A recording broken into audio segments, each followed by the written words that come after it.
And welcome back, everyone. It's Dina Calmetta here with CWW7 News. And for today's broadcast, I'd like to bring you guys a quick military news update. We're going to talk about the United States and North Korea, as well as Russia and China in the U.S., and also Iran, Israel, and Syria. But I'd first like to start with this report from RT News. And apparently, Senator Graham is warning the Pentagon that they should move U.S. military families from South Korea ahead of a possible war. Here's that report. Senator Graham believes that the U.S. is getting close to a military conflict with North Korea. He said it's crazy to send spouses and children to South Korea given the provocation of North Korea. So I want the Pentagon to stop sending dependents, and I think it's now time to start moving American dependents out of South Korea. We're getting close to a military conflict because North Korea is marching toward marrying up the technology of an ICBM with a nuclear weapon on top that can not only get to America, but deliver the weapon. We're running out of time, he said. And Senator Graham isn't the only one in the U.S. government that believes that we are headed towards war with North Korea. National Security Advisor H.R. McMaster said Saturday that the potential of war with North Korea is increasing every day. He said the greatest immediate threat to the United States and to the world is the threat posed by the rogue regime in North Korea. The report goes on further to state that experts have confirmed that the missile, which North Korea has called the most powerful ICBM, could have followed a trajectory that would have put the U.S. East Coast within range. However, it remains unclear if North Korea has the technology to mount a heavy nuclear warhead on a long-range missile. Fox News is reporting that North Korea lambasted the U.S. and South Korea on Sunday for bringing the countries to the brink of a nuclear war, a day before the allies began a joint military drill in a defiant show of force against Kim Jong-un less than a week after the regime launched an intercontinental ballistic missile. North Korea's state-run newspaper wrote in a commentary on Sunday that the upcoming military drill is an all-out provocation against the rogue nation that may lead to a nuclear war at any moment. Such drills is a dangerous provocation, as it is driving the tension on the Korean peninsula to the brink of a nuclear war.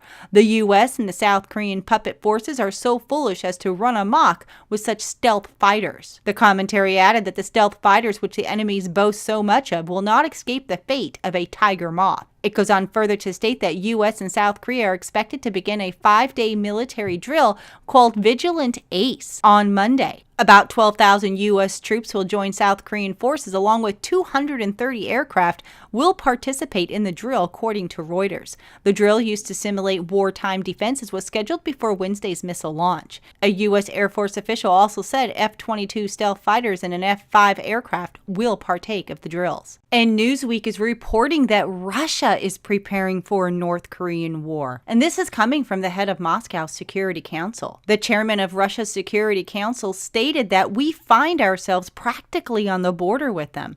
If there are military actions, and you know that some countries have not ruled them out, then there can be many various problems caused, including for us as well. But we must not allow this. Apparently, a day after the regime in North Korea launched its latest missile test, Russia's armed forces announced they were holding drills, this time drafting Marines to practice landing on a nearby beachhead. The statement gave no reason for the drill, but stated that they would undergo a series of military training drills before the end of the year. Moscow's policy has been so far to shadow China's call for both Washington and North Korea to agree to talks, with the U.S. pledging to scale back reinforcement of Japan and South Korea, and with North Korea vowing to end its ongoing pursuit of nuclear missiles. And speaking of Russia and China, Sputnik News is reporting that U.S. Air Force General John E. Hyten has alleged that China and Russia have reportedly been developing capabilities, including jamming and laser weapons that can target military assets of the United United States based in space. The U.S. Air Force general stated that our adversaries have been watching us ever since the first Gulf War. The Chinese and the Russians in particular, for the last 20 plus years have been watching what we have been doing in developing capabilities, and they have not been secret about it. According to the general, Moscow and Beijing were allegedly building those capabilities to challenge the United States and its allies, as well to change the balance of power in the world.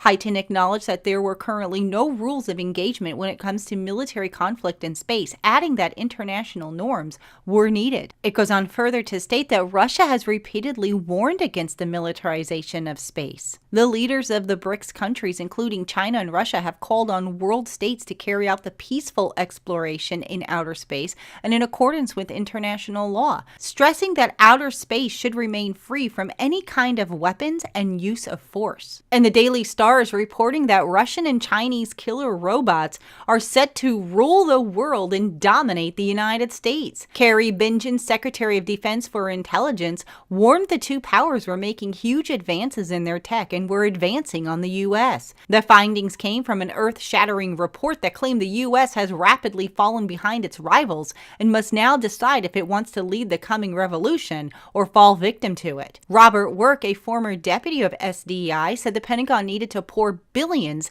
into researching advanced computing and robotics, or risk Russia developing murderous AI machines. It goes on further to state that President Putin believes the country will develop the best AI and become the ruler of the world. The Russian military is building drones, robots, and cruise missiles that could make deadly decisions without the need of humans. Express News is reporting that back in July, China unveiled a detailed roadmap outlining a national plan to prioritize the application of AI and lead the world in new technology, which is posed to guide both commercial and military development. And apparently China has spent billions of dollars to surpass the US as the world leader in AI by the year 2030. So here we see another arms race, this time with robots. And it sounds crazy, you guys, but it's actually taking place. And I will definitely leave links in the description so that you can check on the sources for yourselves if you would like to. But let's move on and talk about Israel and Iran. RT News is reporting that a CIA chief and Benjamin Netanyahu threatened Iran over presence in Iraq and Syria. Israel and the U.S. won't tolerate Iran's presence in Syria and Iraq as it goes against their interests. The warnings follow an Israel strike against a military facility near Damascus.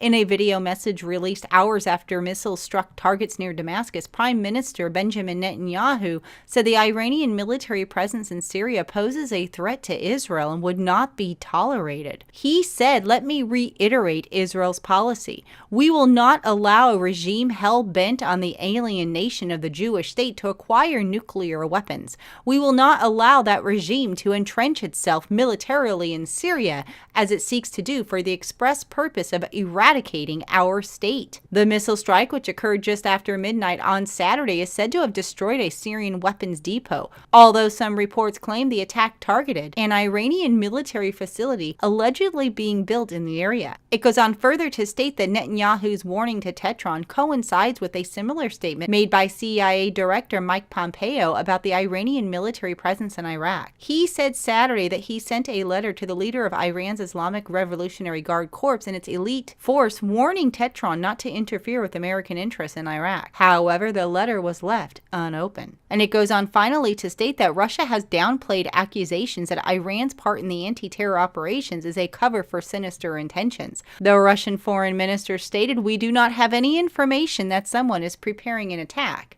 on Israel." Right now, everybody is lining up for Ezekiel 38:39, as well as Isaiah 17:1, and of course Matthew 24:6 and 7, that there will be wars and rumors of wars. Bible prophecy taking place right before our very eyes. I will continue to keep you guys updated as these reports continue to be developed, but please do leave your comments in the comment section. Tell me what you think. I would love to hear from you.